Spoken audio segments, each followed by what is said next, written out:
All right, hey, what's up? Let's kill some balloons at 160 yards today. See if you can get them on the spot and scope there.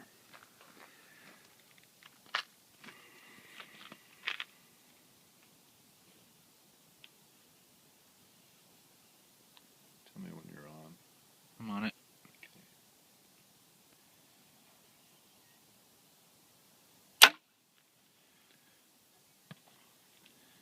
Okay.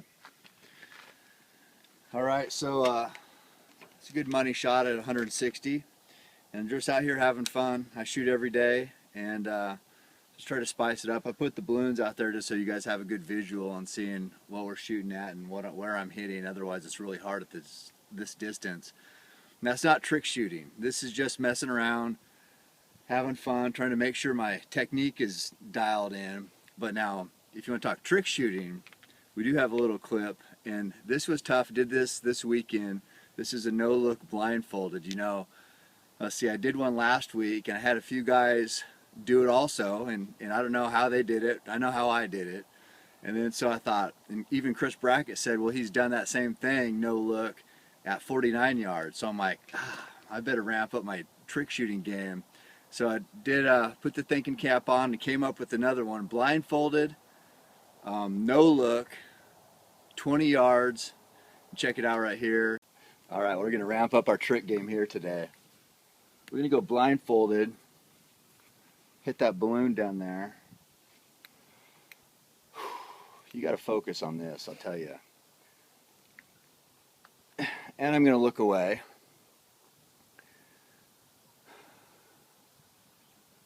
I'm visualizing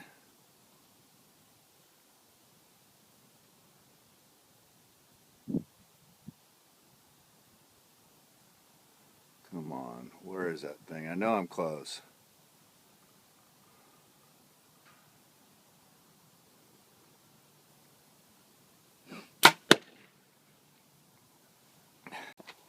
All right, so there you go. There's a little trick shot for you. Blindfolded, no look. And I'm not saying that's impossible because obviously you saw it happen, but there is a trick to it. See if you can figure it out.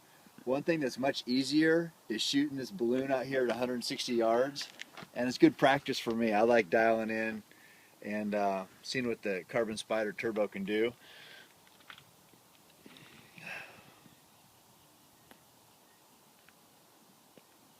Tell me when you're ready. Ready.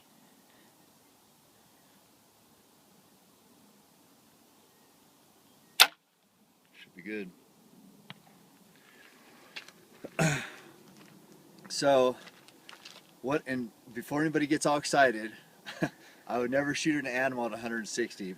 My personal rule of thumb is I practice at double what I'd ever shoot in the hunting woods. So if I can hit balloons at 160 regularly, I feel pretty confident at 80 yards I'm going to be able to put it on the mark every time in the hunting woods. It's a big animal like an elk or something like that, where I know the range, I know I can look at the animal and see what their body language is like. Not all 80 or 70 or 60 yard shots are equal. If the animal's looking at me and knows I'm there and is quartering to, obviously that's much different than if he's feeding or completely unaware of my presence. Broadside, I have all the time in the world, and yeah, they're both the same distance shot, maybe they're both 60 yards, but completely different. So I look at all those things. I pretty much only take broadside or quartering away. I use a single pin sight that I have to dial in, so I need to know the yardage, and that works out best for me. People ask how that single pin sight works in the hunting woods. Well, for me it works very well because I need time. All my hunts are filmed, so I need to be able to communicate with the cameraman. We need to be on the same page, and so I can't really take rush snapshots anyway. So if I can get up there and say, I can see the bulls at 60 yards, I can dial in. He has no idea I'm there, and I can tell the cameraman, you ready? Be at full draw. We can kind of communicate, make sure we're making good TV. It's much better than trying to get both of us within 30 yards and probably have that animal be alert. Two guys within 30 yards in the red zone of an animal like that that's basically built hardwired to avoid predators. That's very difficult. So I feel like the odds are more in my favor if I can stay back a little ways, communicate, dial in, be relaxed. The animal has no idea I'm there, and I can make sure I have a good angle on the shot that I want. And of course, I got razor sharp broadheads. My arrows are just gonna hit hard. These are the Full Metal Jacket injection size from Easton, and I'll use a Muzzy Trocar on there. And I don't know, I'm just out here every day. I'm out here messing around. I'm out here shooting at 160 just to make sure my technique's good. I'm doing trick shots. Basically, my life revolves around pulling this bow back and shooting an arrow. I do it every day. It's what I love to do. Whether I made a dime at it or not, I'd still do the exact same thing. I mean, I'm not getting paid for doing anything out here. This is just what I love to do.